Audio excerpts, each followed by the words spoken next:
안녕하세요. 전 하미교회의 손호열 목사입니다. 여러분들과 만나게 되어서 정말 반갑습니다. 앞으로 유튜브 채널을 통해서 여러분들과 함께 귀한 하나님의 말씀을 나누고자 합니다. 이 말씀 나눔이 하미교회라는 이름처럼 하나님을 미소짓게 하는 사람이 되었으면 하는 바람입니다. 오늘 성경 말씀은 창세기 1장 27절과 31절입니다. 하나님이 당신의 형상대로 사람을 창조하셨으니 곧 하나님의 형상대로 사람을 창조하셨다. 하나님이 그들을 남자와 여자로 창조하셨다. 하나님이 손수 만드신 모든 것을 보시니 보시기에 참 좋았다. 저녁이 되고 아침이 되니 엿새 날이 지났다.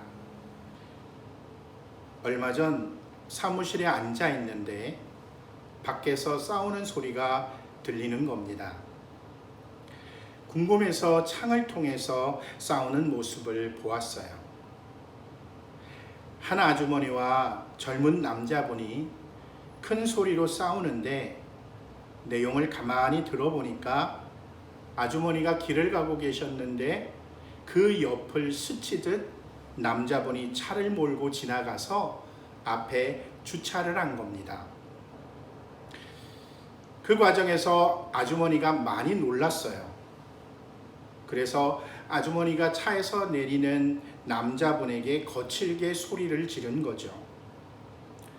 근데 반대로 남자분도 황당하죠. 사고를 낸 것도 아니고 그렇다고 아주머니가 다친 것도 아닌데 갑자기 거친 소리를 들었으니까 말이죠.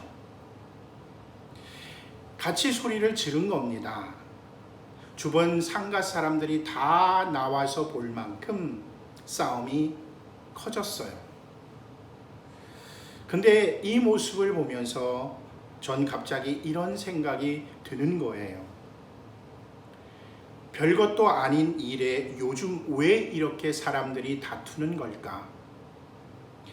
사람들이 웃는 것보다 분을 내고 찡그리는 얼굴을 요즘 들어 더 많이 보는 것 같다. 정말 그런 것 같습니다. 코로나19로 인해 깊은 불안과 공포, 어느 정도 자유를 누리며 살고 있지만은 예전과는 다른 자유, 모두 알다시피 어려워진 경제, 사람들 가슴마다 깊어져가는 절망, 사회 전반을 살펴보면 웃을거리가 없다는 것을 우리 모두 깨닫게 됩니다. 이런 사회에서 과연 웃을거리가 있을까? 정말 모든 사람들이 예전처럼 환하게 다시 미소 지으면서 살 수 없을까? 오늘 본문은 하나님께서 세상을 창조하는 이야기 가운데 6번째 날의 이야기입니다. 모두들 너무나 잘 아는 이야기죠. 하나님께서는 형태도 없고 질서도 없으며 아무것도 없는 곳에 질서를 잡으시고 형태를 만드시며 부족한 부분을 채워 넣으시는 작업을 하신 겁니다.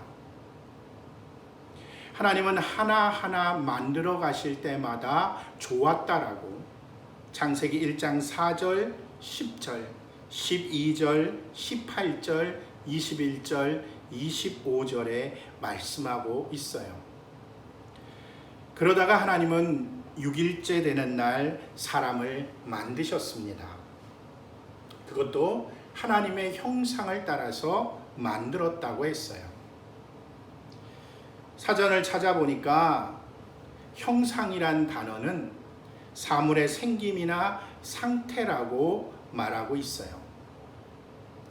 결국 하나님의 형상을 따라서 만들어졌다라는 것은 하나님의 모양과 성품을 따라서 만들어졌다라는 겁니다. 근데 여러분들 하나님께 모양이 있나요? 하나님은 영이시니 모양이 없어요. 따라서 하나님의 성품과 본성을 따라서 창조된 겁니다. 인간은 바로 하나님의 성품을 가진 창조물입니다. 그래서 31절은 다릅니다. 세번역 성경은 참 좋았다라고 다른 날과는 다른 표현을 사용하고 있습니다. 하나님이 정말 좋으셨다라는 거죠. 근데 여러분들은 인생에 있어서 언제 가장 기쁘고 좋으셨습니까? 사실 전 가장 좋았을 때가 저희 딸아이 태어났을 때입니다. 태어날 때부터 저를 꼭 닮았더라는 것이죠. 절 닮았다라는 이유 하나만으로 저와 닮은 저의 모습과 성격이 판박이인 딸이 태어났다라는 사실이 얼마나 좋았는지 모릅니다. 하루 종일 웃고 다녔어요. 사람들이 입이 귀에 걸렸다라고 할 정도로 웃고 다녔습니다. 정말 행복했고 정말 좋았습니다. 하나님도 당신의 형상을 가진 인간을 만드시고 그 닮음에 기뻐하시고 웃은 겁니다. 하나님의 웃음은 얼굴 가득 넘치는 미소였습니다. 한번 생각해 보세요. 하나님께서 얼굴 가득 미소 지으신 그 모습을 말입니다. 이 미소는 계속해서 이어졌나요? 그렇지 못했죠. 인간이 범죄함으로써 하나님의 형상을 잃어버린 거예요. 심지어 절대 닮지 말아야 할 사단의 모습을 닮아가 버린 겁니다. 하나님의 마음은 몹시 아프셨고 분노하셨습니다. 하지만 하나님은 한없이 아파하시거나 분노에 머물러 계시지 않았습니다. 인간을 통해 다시 미소를 찾고 싶으셨어요.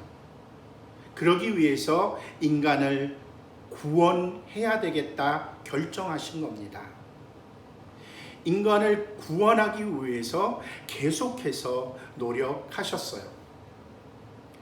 이 노력은 지금도 계속해서 이어지고 있죠. 그럼에도 하나님의 미소는 아직 완전히 회복된 것이 아니에요. 오히려 이런 하나님의 마음을 이해하지 못하고 더욱 하나님의 모습과는 멀어져가는 인간들을 보면서 미소가 아니라 이제 눈물을 흘리고 계시는 하나님의 모습을 보게 됩니다. 하나님의 눈물이 마음을 아프게 하네요. 문제는 지금 하나님을 정말 미소 짓게 해야 하는 사람들이 오히려 하나님을 더욱 눈물 나게 하고 있어요. 누가복음 15장 11절로 32절을 보면 예수님의 비유가 나옵니다. 비유는 이렇게 시작합니다. 어떤 사람에게 아들이 둘 있는데 두 아들 중에 작은 아들이 자신에게 돌아올 재산을 가지고 아버지를 떠나 도시로 나아가서 허랑방탕하게 돈을 다 써버리고 맙니다. 그 결과로 돈을 다 사용하고 노예로 전락해버리고 말죠. 힘든 삶을 견디지 못한 아들은 아버지에게 돌아오게 됩니다. 그럼 아버지는 작은 아들을 보내놓고 어떤 심정으로 살았을까요? 아버지는 작은 아들이 떠난 날부터 동네 밖 길에 나가서 작은 아들을 기다렸어요. 그렇다면 이런 아버지를 바라보는 남아있는 또 다른 아들, 큰 아들의 마음은 어떤 마음이었을까요?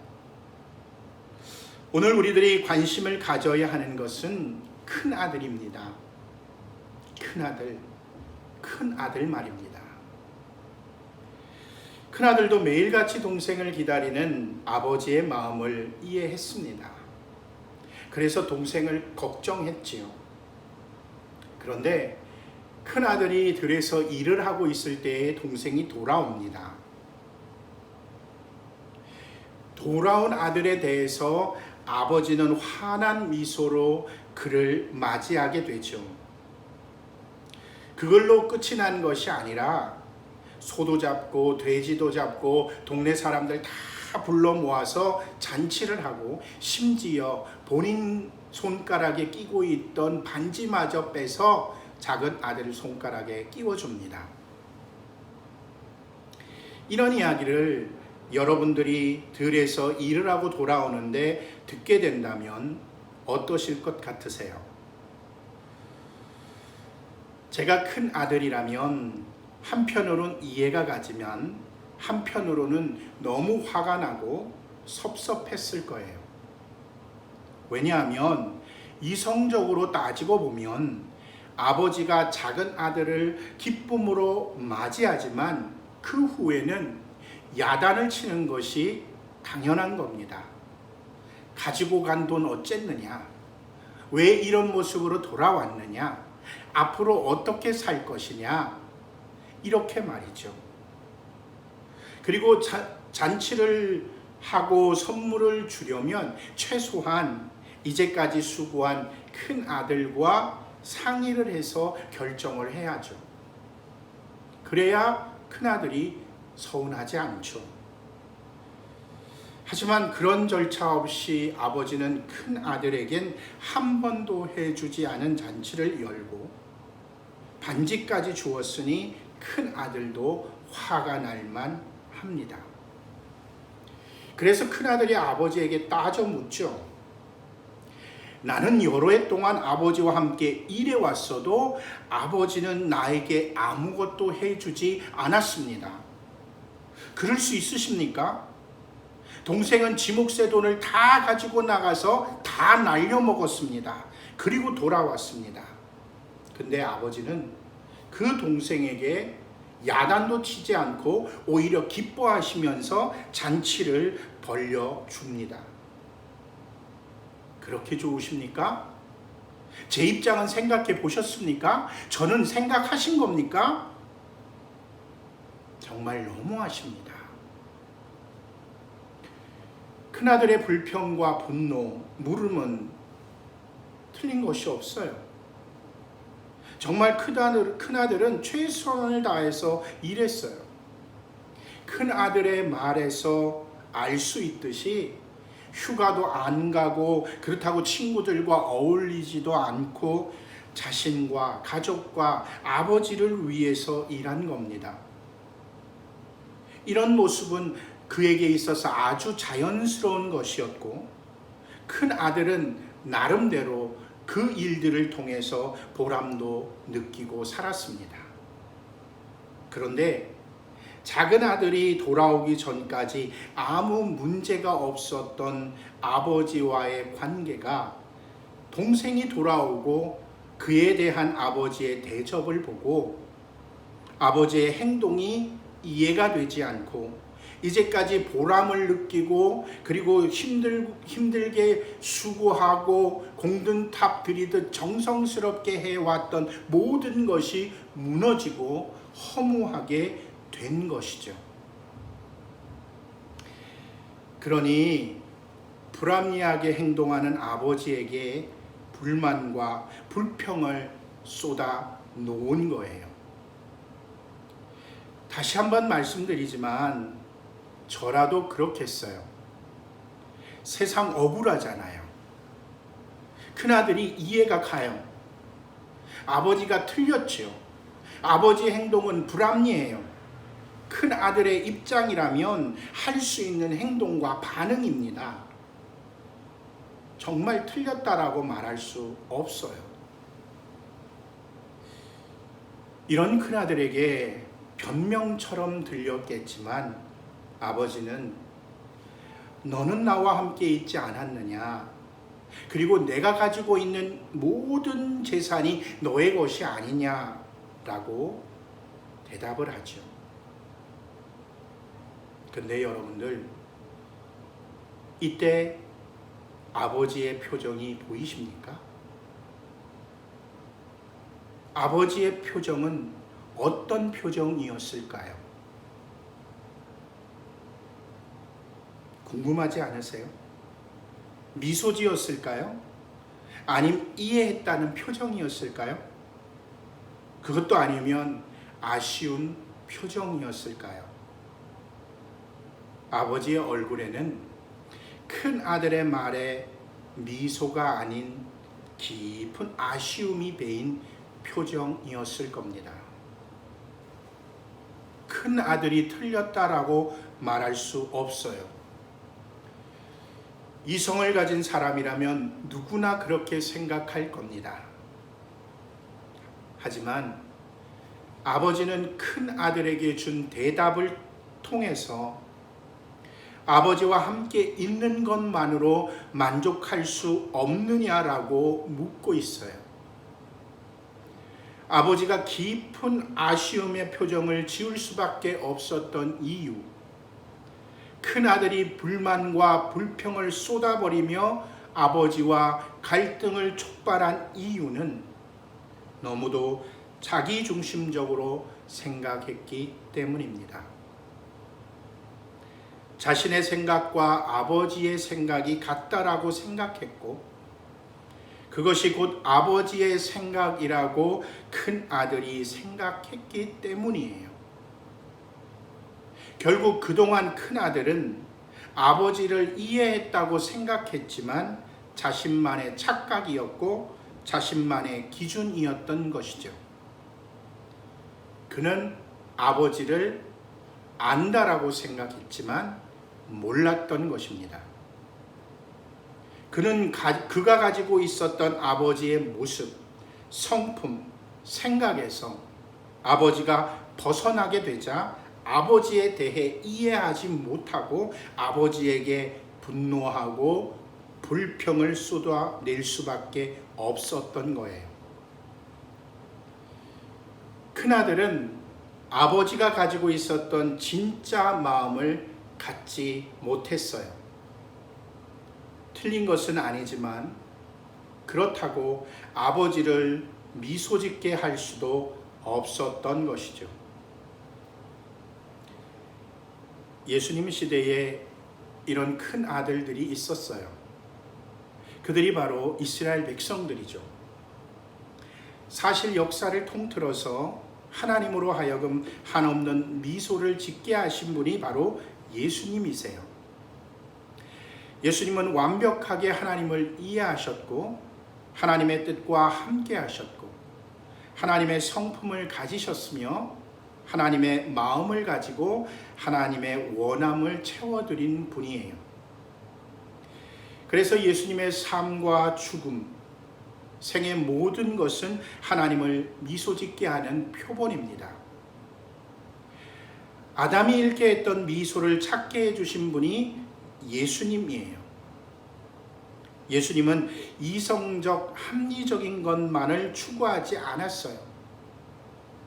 자신의 뜻과 하나님의 뜻을 동일시하지도 않았습니다. 자신의 노력과 힘, 당시의 문화적, 도덕적 기준에 하나님의 뜻을 끼워 맞추려고도 하지 않았어요.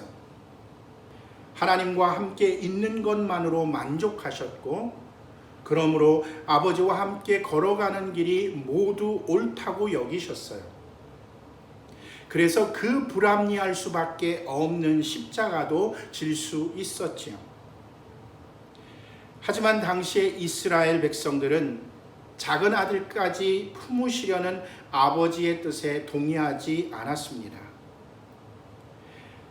자신들만이 아버지를 미소짓게 할 수 있는 존재라고 여겼어요. 그래서 하나님이 주신 율법을 철저하게 지켰고요. 그렇게 살려고 노력했습니다. 그렇게 사는 사람들을 귀한 대접을 해줬고요. 근데 이런 것들이 틀렸나요? 틀리지 않았습니다. 하지만 하나님을 미소짓게도 할 수가 없었어요. 지금은 어떤가요? 하나님을 분노로 가득 찬 얼굴로 만들어버리는 사람들은 없는 걸까요? 아니면 미소짓게 하는 사람들만이 있는 걸까요? 오늘날도 여전히 큰 아들과 같은 존재들은 있을 거예요. 작은 아들이 돌아오자 하나님이 미소짓고 기뻐하는 것에는 동의하지만 잔치하는 것에 대해서는 불평하는 사람들, 왜 자신들의 기득권을 인정해주지 않느냐고, 자신들을 왜 무시하느냐고 외치는 사람들, 오래 믿어왔는데 왜 세상 사람들이 이야기하는 축복을 주지 않느냐고 따지는 사람들, 오래 믿었기 때문에 자신이 하나님을 잘 이해하고 그분이 무엇을 원하는지 알고 있다고 주장하지만 결국에는 자신의 생각과 기준에 맞추어 달라고 떼쓰는 사람들, 자신의 마음에 아버지의 마음을 맞추라고 하는 사람들, 예수님처럼 아버지의 마음을 가지고 살려 하지 않는 사람들, 결정적으로 이런 잘못된 행동들을 다 해놓고도 하나님을 닮았다며 다른 이들로 하여금 하나님을 욕먹이는 사람들,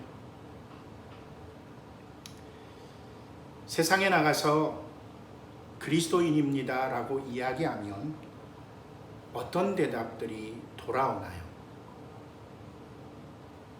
자신들만 아는 이기주의자들, 끼리끼리 모여서 지네들만 즐기는 사람들, 이런 말이 뼈 아프게 다가와야 합니다. 하나님은 우리들을 만들어 놓으시고 참 좋았다라고 말씀하셨어요. 그때의 표정은 미소였죠. 하나님을 닮았기에 하나님은 오늘도 우리들에게 하나님의 닮음을 증명하라고 말씀하세요. 아니, 증명 정도가 아니라 아버지와 풀빵이라는 소리를 듣고 싶어 하세요. 오늘도 인간의 죄로 인해서 잃어버린 하나님의 미소를 우리들이 찾아드려야 해요. 그 출발은 나는 틀리지 않았어 라고 말하며 자신의 기준에 하나님이 맞추어 달라고 떼쓰는 큰아들이 아닌지, 하나님과 함께 사는 것만으로 만족하고 살고 있는지, 하나님께서 나에게 부여하신 사명이 무엇인지, 아버지의 진짜 마음을 품고 있는지를 묻는 거예요. 이 시간 무릎을 꿇고 기도하면서 성령님께 진지하게 이것에 대해서 우리 물어야 합니다. 오늘 말씀은 여기까지 하겠습니다.